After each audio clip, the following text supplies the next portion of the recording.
一尾肤色，佮有淡薄黑色的鱼仔，自算32掌民众的船饼收过，看起来至少有2公尺半，目睭佮真金。当时头家带人客做水上活动，看到这个画面，佮掠船伫外潭出现水怪。我们是在划立桨的过程当中，从我们的板子旁边游过去，还没有发现之前，我们有聊到水怪的问题，觉得很酷啊，很酷，像个海汽油。住伫日外潭附近几啊年的民众嘛，讲无看过遮尔大尾的鱼仔。详细看鱼仔的鱼色，佮尾是白色。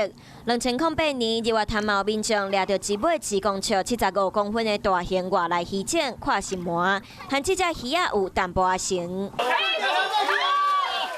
因为日外潭有真侪鱼好，日外潭3合会合作，捌伫2020年放大尾龙麻来控制鱼好的危机。希望能够转化成为高经济价值的渔业，可以让当地的渔民呢有更好的经济收入。鲈鳗鱼其实呢，它是属于底栖的鱼类哈，那通常要浮到水面上来让客人看到是相当不容易的哦。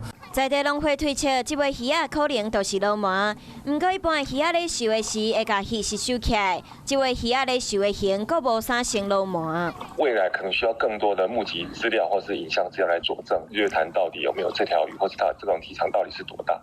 这尾互认为是水怪的怪鱼仔，伊的真实身份到底是啥？地生中心的专家嘛，等来鉴定。